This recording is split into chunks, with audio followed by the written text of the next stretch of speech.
आप पैसा कमा रहे हो, आप जॉब कर रहे हो, दैट मीन्स कि आप उन लोगों से बहुत आगे हो जो घर पे बैठे हैं और सिर्फ सोच रहे हैं कि मैं करूंगा जॉब, मैं करूंगा नहीं।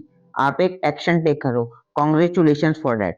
सेकेंड थिंग, आपने अगर ये सारे वीडियोज अभी तक देखे हैं, दैट मीन्स कि आप ये भी समझ गए होंगे कि अपनी बजटिंग करना, कितने पैसे आप कमा रहे हो, कौन से पैसे कहाँ खर्च हो रहे हैं, कौन से पैसे कहाँ खर्च नहीं हो रहे, और कितना आप सेविंग कर सकते हो, कितनी आप इन्वेस्टिंग कर सकते हो, इसके बारे में भी बेसिक जानकारी आपको आ गई होगी। और आप हिंदुस्तान में कई लोगों से आगे निकल गए हो। दूसरी चीज, तीसरी चीज, अब आपको ये भी समझ में आ गया है कि अगर मुझे इन्वेस्टिंग करनी है तो आरडी और एफडी में क्या दिक्कत है, एसआईपी में क्या है। ना आरडी गलत है, ना एफडी गलत है, ना म्यूचुअल फंड गलत है। गलत ये है कि आप किस स्टेज पे किस जगह इन्वेस्टमेंट कर रहे हो, ये भी आप समझ गए। तो आप हिंदुस्तान के बहुत सारे लोगों से और आगे निकल गए हो।